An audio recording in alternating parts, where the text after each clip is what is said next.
Assalaamu calaykum waraxmatullaahi wabarakaatu walaalahayga qaaliga ah waa walaashiin Naciimo Ugbaad Xamdi Qaali maasha Allah soo dhawaada walaalahayga qaaliga ah salaan kadib Xamdi maxaad leedahay asxaabta waxaan leeyahay asxaabta hore noogu joogta noo jooga asxaabta hadda nagu soo biirtay subscribe like share commenti asxaabtii hore noogu joogta jooga asxaabta dhammaan soo dhawaada channelkiina kusoo dhawaada channelka Naciimo Ugbaad channel kusoo dhawaada dhammaantiina waxaan leeyahay soo dhawaada walaalihiin kusoo dhawaada like share comment subscribe waa xaqiin walaalahayga qaaliga maasha Allah inta noo saartan way ku mahadsan yihiin marka maasha Allah maasha Allah Naciimo asxaabta maxaa u heesaa caawa aniga iyo asxaabtaba maasha Allah walaashii qaali caawa xoogaa yar waxaan soo xasuusanay jecel marka jecel wax ka tataabanaya caawa maasha Allah marka cajiib marka waxaan ka bilaabaynaa maasha Allah jecelkan wuxuu ahaa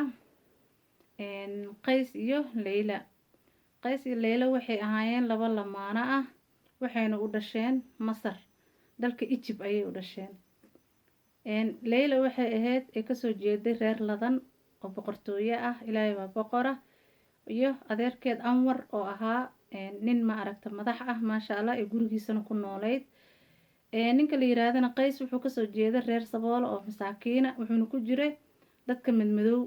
ayuu ahaa oo la yaso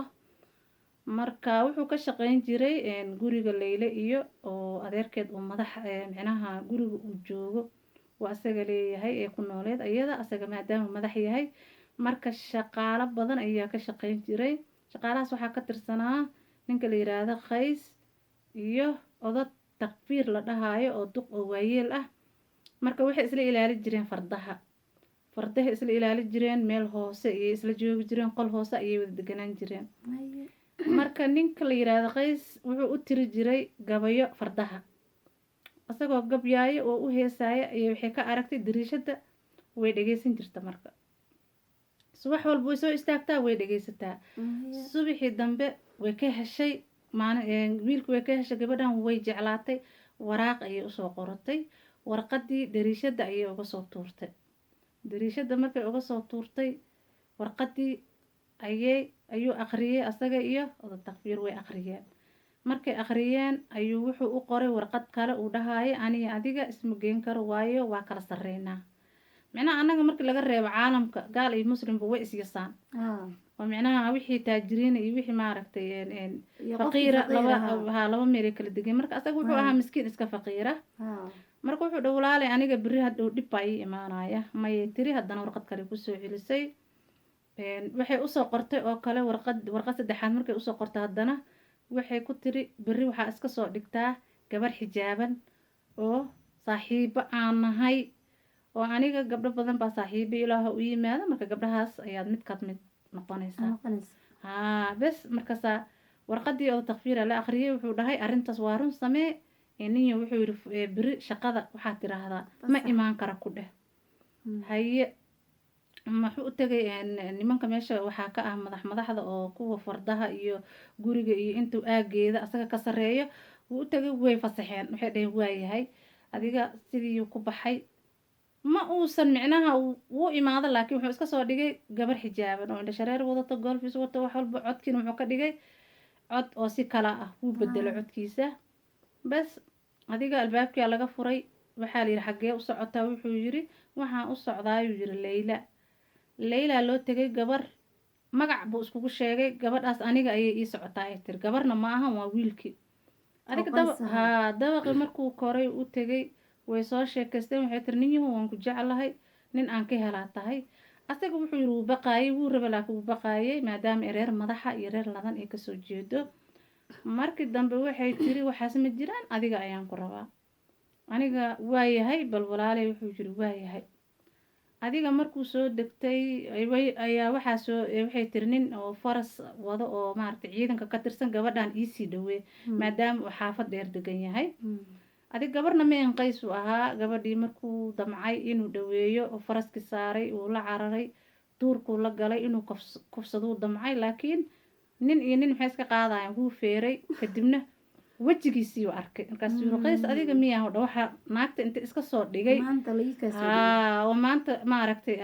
leyla u tagtay waad arki doontaa yiri qays sidii uu shaqada oga baxay kuma soo laabanin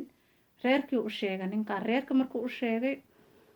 qays waa la weeraray hooyadiisna waxaa la dhihi jiray balqiisa reeraha ayay u shaqayn jirtay maamada waxba ma haystaan guri cariisho oo qays dhashay haa balqiisaa la dhihi jiray marka maasha allah maamada waa reere iska saboola way iska shaqaysan jirtay ciiday u shaqayn jirtay marka gurigii lagu weeraray ayaa waxaa muxuu ahayd odagii takfiir ahaana wuu la socday waana saaxiibo moogtaha ninka asagaa waa lasoo xirxiray doonaa lasoo saaray ciidankii iyo odagii takfiir ahaa ile ma hadli kara moogta odagaana saaxiibkiis ma ka celi kare isagaa la dilaa shaqadana laga ceyrinaya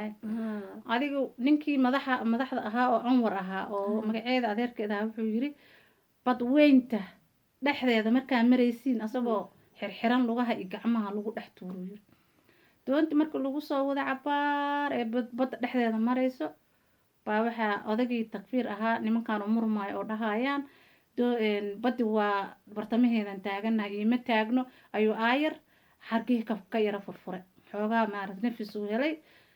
ninkii sidii waxaa laisku raacay badda in lagu rido baddiyaa lagu rido baddi markii lagu riday adiga takfiir iyo kooxdiisana waa soo baxeen gurigoodii usoo laabteen ninkii madaxda ah oo gabadha leyla adeerkeeda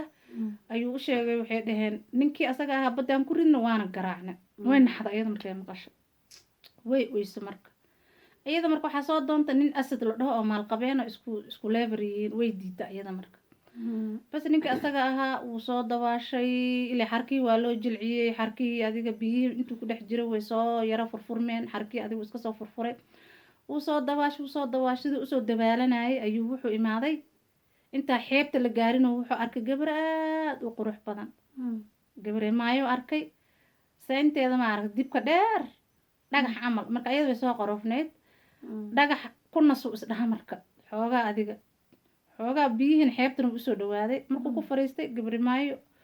marka gabadha leyla dhaha aada u qurux badneyd gabari maayo xitaa iyadaa ka qurux badan bas markaasu wuxuu yiri ma guriga leylaan joogaa baashaana ma hadli taqaano dhag dibkeeda saan uga qaatay wuu dhacay wuu dareemay inay ayadi tahay adigu soo cararo wuu baqay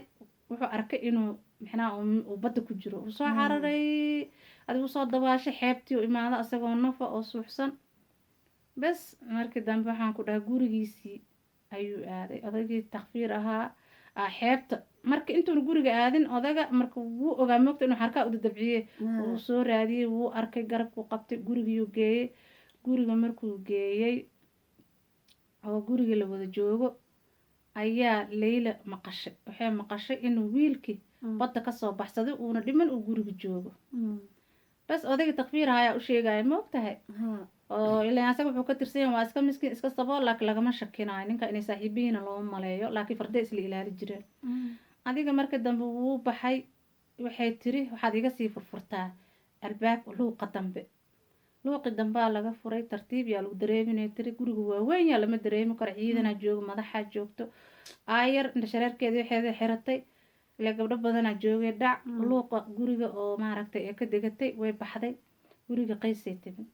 guriga qays markay imaaday adiga way ooysay maamadii balqiise aheed oo qays dhashana way joogtay adiga waxay isku ooyaan waxay tiri walaalow dhibkaandha aniga madaxii igu soo gaar ana adiga waan ku jeclahay waa sidan asna muxuu yiri walaale aniga waan ku jecla balse laakiin awood kuuma lihi aan kugu guursado reerihiina ima kaa ogolo waana kala sarreynaa yiri ilaahay baa dadka ka sarreeya aadanaha isku mid waaye adiga markii dambe maamada waxay tiri hooyo macaane waxay tiri iska dhaaf wiilkan waa la hadhow wiilka halkan wiilaan dhalay ani ilmo kale ma qabo in layga dilana ma rabo mayay tiri sina ayadoo la doodaayo ayaa leylo waa la waayey leylo markii guriga laga waayo waxaa la yiri gabadhii albaabka dambena furan yahay way fakatay ciidana laga soo daba diray guriga balqiiso maama balqiiso ayaa weer lagu soo qaada dadkan waxay moodaan inuu qays dhintay laakiin ee gabadhan guriga usoo fakata haddii la imaadaba wiilka iyo gabadha iyo maamadii way isla fadhiyaan adiga waa la qabtay qays waa la garaacay waa la dilay gabadha iyadana waa la tumay waa la jiiday ciidanka guriga ku celiyeen asagiina xabsi abadan ayaa lagu xukumay xabsigii markii lagu xukumay marka xabsiga lagu xukumay marka labada qabiil way isdagaalsanaayeen kuwa masaarida cadcad iyo kuwa madow way isdagaalsanaayeen gabdhana iskama guursan jirin waa la yasi jira markoodii hore haa hantina waa micnaa xataa haddee hanti qaarkood leeyihiin isma guursan jirin la-aana madowgaa lagu nici jira bes adiga sidaasay u ahaayeen marka dambe laylo gurigiyaa lagu soo celiyey gurigiyaa xabsi looga dhigay asagina xabsi caadiyaa lagu xiray adi markii 7 sano ay kasoo wareegato uu ninkaana uu maaragtay xabsigu ku jiro oo ilaa fiina abada la yiri yaa odagii oo anwar ahaa dhintay wuu dhintay markuu dhintay gabadhii jagadii qabsata iyadana oo booskiisii alashaan jaga iska caadiya laakiin madaxa oo weyna midna ma noqon laakiin jagaa la siiyey ayada familkeeda iska reero jaga ahaayeen bas adiga markii dambe way soo baxday ninka asadkaana way hore u diiday moogtaa nin dhan way diiday gabadhan 7 sano kadib xabsigii oo qays uu ku xirnaa hala ii sheegay tiri waa loo sheegay waa la geeyay maadaama iyada madaxtaa ciidan wadato asagii waxay u tagtay oo fayl ku jiro oo koob shaah oo yar oo haafa iyo rooti la taagan meesha oo micnaha rootiga la qaybinayo oo la dilaayo meesha dadka xoog waaweynaa joogeen way tagtay waxay tiri wiilkan hala sii daayo maxaa wiilkan adinka wiilkan sii daayay tiri hadal yaa liigu soo celin adiga wiilkii xabsiga intuu ku jira aad baa loo garaaci jiray dhiigu ma tegi jiro wuu iska xanuunsanaa gaajaa disha rafaad wiilku isku soo kogo isku qalalay gabadha wuu jecelyaa siyuu yeela ma garanayo adiga marka dambe wiilka aad u xanuunsaday xabsigii waa laga saaray oo iyadaa fasaxday cisbitaalka loola cararay cisbitaalka marka la geeyey hadda wiilku wuu sakaraaday iyada way la joogtay ciidankii o dhan iskugu yimid adiga markii dambe asagoo leylo aan ku jecla dhahaayo ayuu wiilkii dhintay qays ahaa bas markuu dhintay ayadii dharkay tuuratay way waalatay qays dadkiina wax ay micnaha ay ugu yaalaana malahan way waalatay adi wiilka markii la duugay oo lasoo duugay qabrigiisa saas ugu dul wareeganaysay iyadana jaceylka dartiisa la xanuunsatay ayadiina way dhimatay bas markay dhimatay gabadhii layla ahayd waa lagu ag duugay qabrigiisa markay dardaarmaysa waxay tiri qabrigiisa aniga agtiisa ha laygu duugay dhahday adiga markii lagu ag duugay labadooda 2 geed ayaa kasoo kala baxay laan dheer iyo laan dheeray noqdeen labadii geed way isku duubsameen waxay noqdeen hal geeday noqdeen oo dheer oo laga yaabo labada qabiil oo isdirirsanaayeen na way heshiiyeen oo awal intaasoo sano intaasoo qarni ayaa la dagaalsanaa markii qays iyo leylo la isku agduugay ay dhinteen oo dhibaato iyo rafaad ay mareen dadkii waxay dhaheen way heshiiyeen waxay dhaheen niyo sidaana ma anficayso inaan xaduudo kala yeelano iyo inaan maaragta aan dadkeena iskala guursanin taas ma dhacayso marka dadka waa in la isku fasaxaa sidii yaa la iskugu fasaxay faqiir iyo taajir iyo kulli cad iyo madow sidii yaa la isku guursan jiray dad isdhexgalay noqdeen dad oomsho kale noqdeen dad walaale ahay noqdeen marka waa kaasa jaceylka dhibkaasuu leeyahay asagana wallahi jaceyl cajiib oo wallahi laga qiiroodo insha allah marka xamdi haye maxaa dhihi asxaabta aniga halkaas sheekadeydii kusoo gabagabeeyey maasha allah soo dhawaada walaalahayga hadda laagta iyo share iyo comment iyo subscribe-kana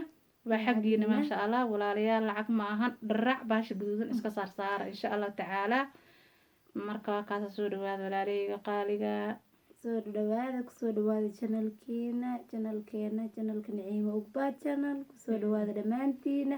wallahi qisada caawa ee Naciimo ka sheekaysan ani waa qiirooda Naciimo ilin ayay iga soo istaagtay ya marka maasha allah wallahi wax laga qiiroodo waa Naciimo maasha allah badan oo sameeyeen way jiraan in dadka oo la isku diido la siiyasana waa wax xun wax fiican ma ahan marka aqri adduun buu dhulkaan baa wada galaa taajirta daa faqiirta daa midooda daacad tahay qabiil kasta ka dhalo marka waa kaasa walaalahayga qaaliga soo dhawaada laagta iyo share commentiga anaga iloobina asxaabteena qaaliga iyo subscribe-ka maasha allah